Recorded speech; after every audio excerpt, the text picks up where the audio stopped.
Hey everyone, it's Nicole Mitchell. This is my friend Joshua Reno. Is it Reno? Mm-hmm. Okay, It is I Reno. didn't know if it was Reno. No, it's Reno. like the city. Should have clarified that first. It's good. Reno. First cut. Thank you guys so much for joining us today, and we are going to address the passage from 1 Corinthians chapter 6, verse 9. Mm-hmm. And I'm excited for you guys to get to meet Joshua and hear his perspective. We just met just a few months ago, right? I think it was summertime. In like July. Yep, it was the summer, and it was kind of his idea that launched the monthly LGBTQ service that I post about. That was kind of his idea, and then him and me and a couple other people help make it happen every month. So thank you for doing that. I love our monthly gatherings. So thanks for helping. Yeah, it's amazing.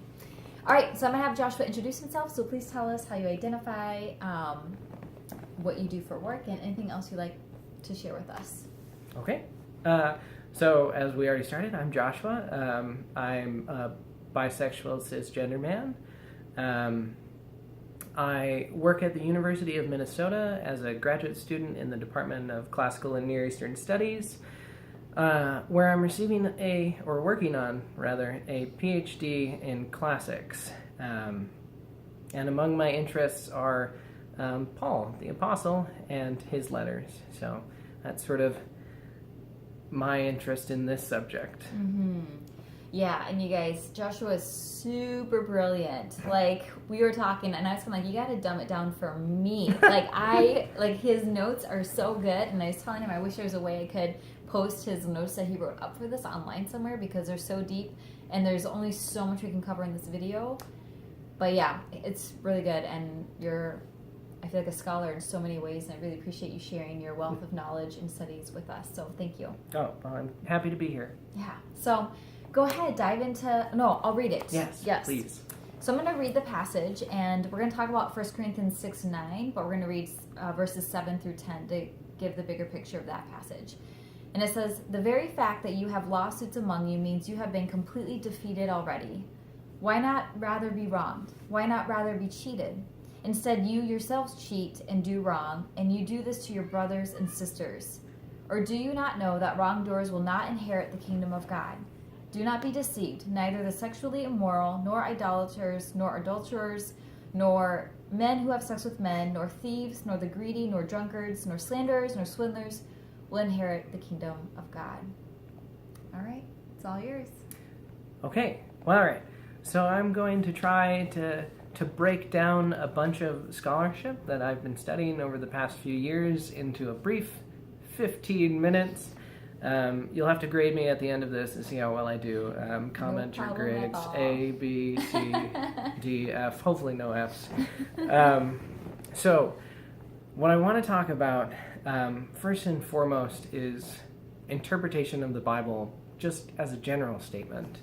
One of the things about the New Testament that we don't often have to think about is the text is nearly 2,000 years old. Paul lived during the first century of our era. That is, he lived between 0 and 65 AD, which means his letters are nearly 2,000 years old, and as such, there's some complications in trying to understand them. Well, first of which is they're not written in English. They're actually written in Greek, and so people spend a long time learning Greek to be able to understand things like Paul's letters. So to get into the mindset of what is the process that we're going through whenever we interpret, sort of what you have to imagine is, think of 2,000 years from now, the years 4017, and imagine a Peruvian person trying to uncover and figure out what a few email correspondences that you had with your coworkers meant. Of course, this person doesn't speak English, may have studied 20th century English to try to prepare for this, but doesn't speak it as a native language, and the culture has changed so drastically. Things in the future are different. There's probably space travel and cool stuff. One can hope. Yeah.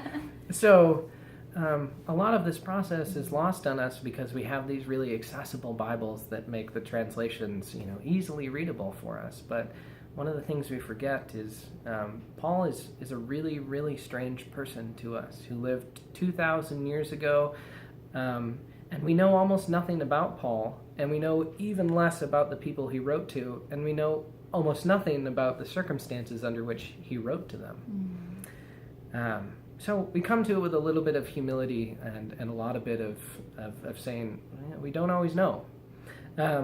But what do we know? What can we say? Well, first, when we look at texts in antiquity, one of the guiding frameworks for understanding the way that sexuality functioned in antiquity is a model that's been proposed in scholarship where power equals penetration. That is to say, power is a good thing in antiquity, and the way you express it and manifest it sexually is through penetration. So for men, penetrating is always a good thing. And for women, because of their status in antiquity, it's always appropriate for them to be penetrated. What this produces is a bit of I'm lost. And we're back. Whoops. What this ends up producing in antiquity is a world in which penetration is the primary way by which sexual morality is gauged. So one of the things that's difficult to understand about antiquity is that for a man, penetration is good and being penetrated is bad. So this produces a sense of you don't want to be penetrated, but it's fine if you penetrate other people, and it doesn't really matter in antiquity what the gender of those people you're penetrating is. So if you choose to have sex with your wife, good on you. If you choose to have sex with your slave, male or female, good on you. These are just the standards of antiquity that are different from today. So this is the model we're working with. Power equals penetration, and if you're being penetrated, it's necessarily bad in antiquity. So looking at Paul's passage, 1 Corinthians 6, 9, Paul uses two words in Greek that, for those of you who are interested in this subject, the first one is malakos. And malakos is a pretty straightforward word in Greek in some ways. It should mean something like soft. We see it used elsewhere in the New Testament referring to fabric. In Matthew 11:8 and Luke 7:25. Yes. Where it's referring to fine linen clothing, to nice textured soft clothing. But when it's applied to people, especially men, it tends to mean something like effeminate. That is, someone who's become too feminine, become too female, and oftentimes in sexual context, what this means is someone who is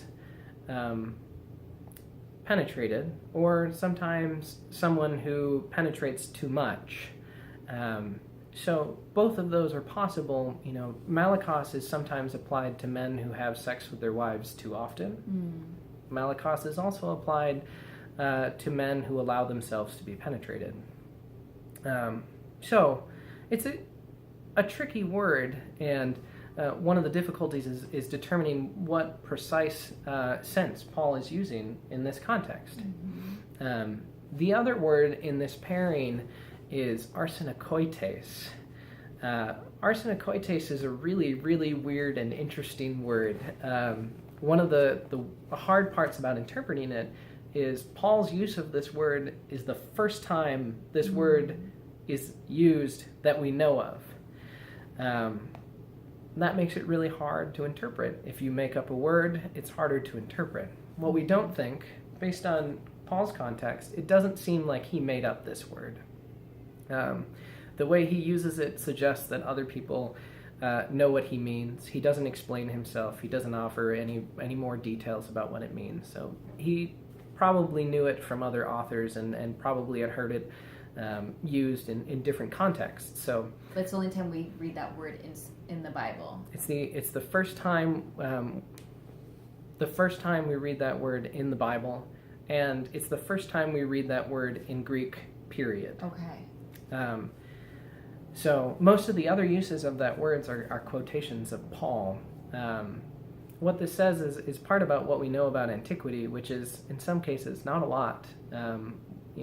We know there are words that we just don't have evident in our evidence anymore.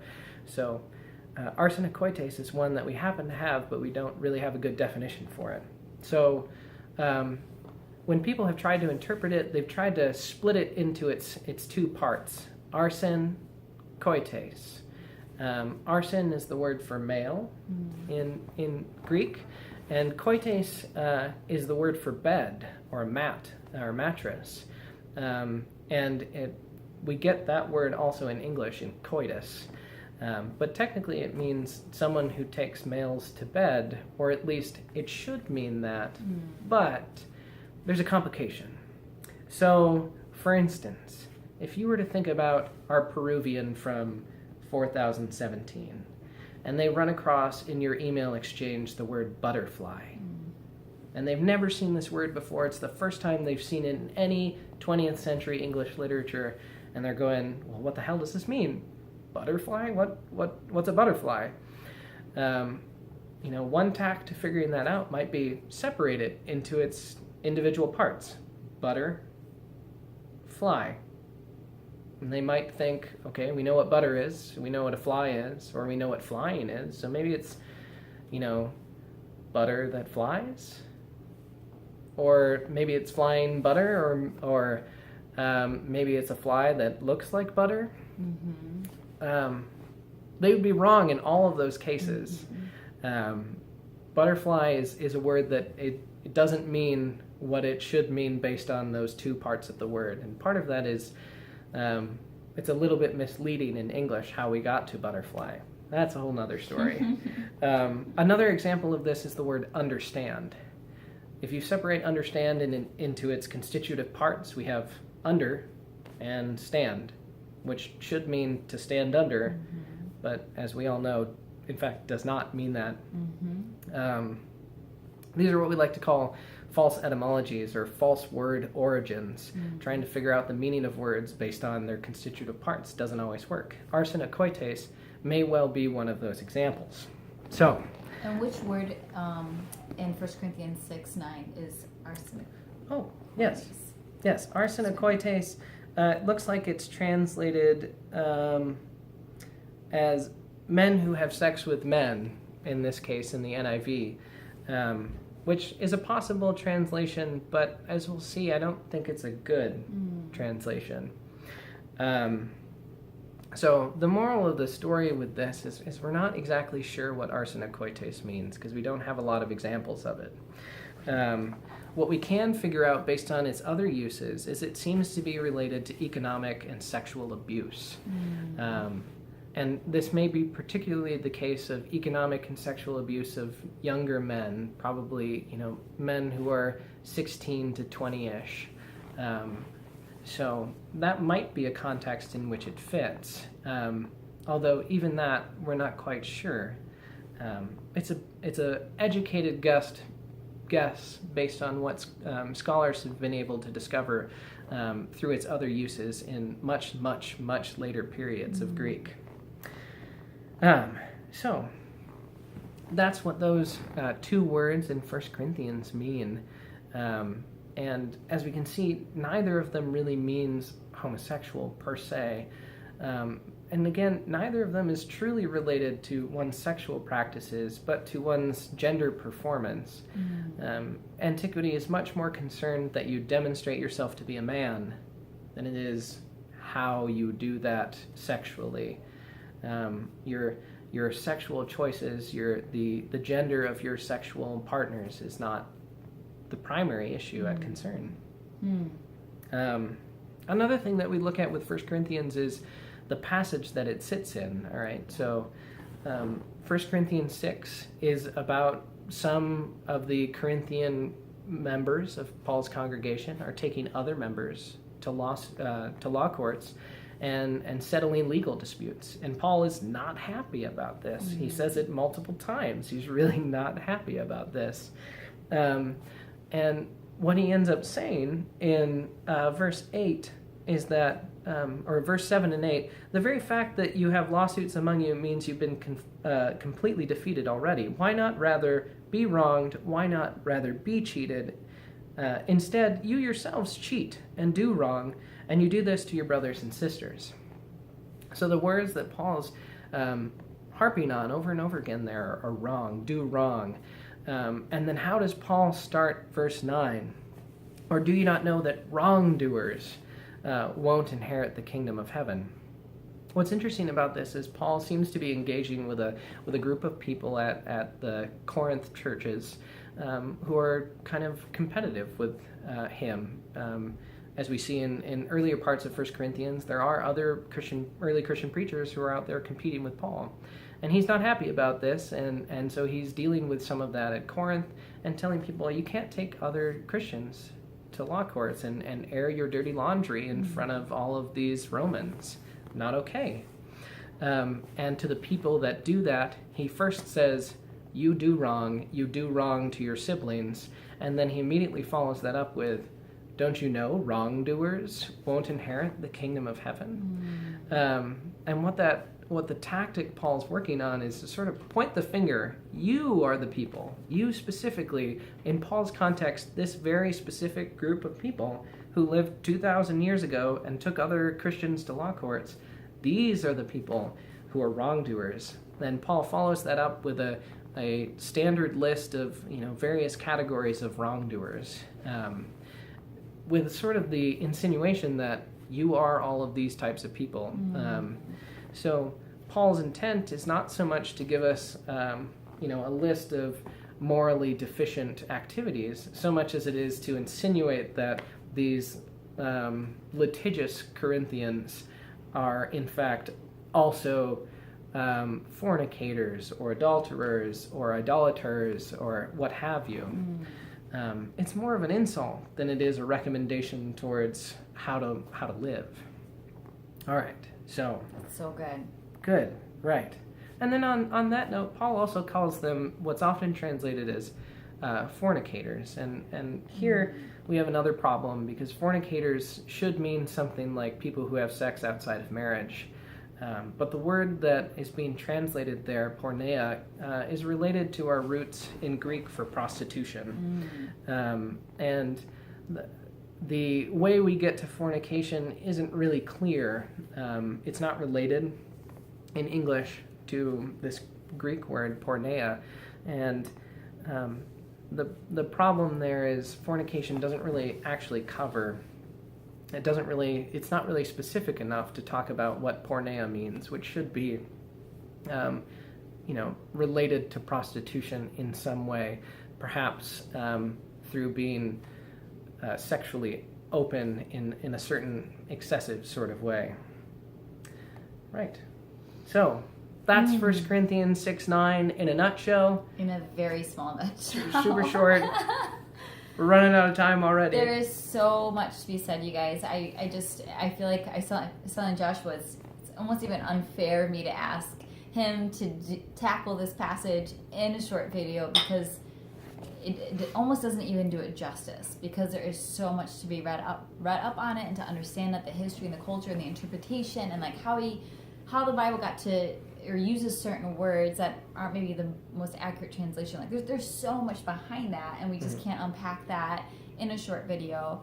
But this is just to kind of wet your feet a little bit, to kind of just present a different perspective, and to also, for those of you who are wanting to learn more, kind of point you in that direction. And so below our video, we're going to post some resources that will be helpful to anyone who wants to study this in more detail. Very important article by David Frederickson of Luther Seminary, whom Emmy Kegler loves, I hear. One of our favorite professors. You're terrible. So we'll post that below. Is there anything else you'd like to kind of wrap up our video with today? Sure.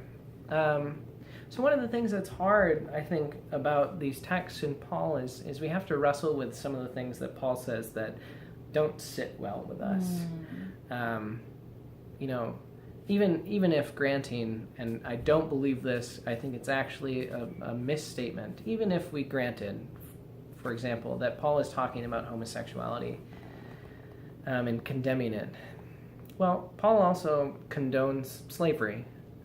He tells slaves in 1 Corinthians 7 that they should remain as they are, you know, not worry about it, just continue to be slaves. He even finds a runaway slave named Onesimus, who he talks about in Philemon, and he decides that he must return that slave to his master Philemon. And though he might suggest that Philemon should treat him as a brother, he never tells Philemon that, yo, it's a dick thing to enslave people. And we'd like that. I think I would like that. Yeah. In fact, it really bugs me that Paul never does that. And I think we can look at that and say, Paul was wrong. He got that wrong. Slavery is bad unequivocally, and slavery in antiquity was bad in every way. Anyone who tries to say it wasn't that bad doesn't really know what slavery in antiquity was like. You know, so there's that. And then on top of that, Paul's sexual morality, the way he structures what we've already talked about, that being a man is good and it means power and it means penetration, and being a woman means being subordinate and being penetrated. This is just blatant misogyny. And if you're comfortable with your sexual morality being based on that sort of misogyny, that's, you know, a choice that you have to wrestle with.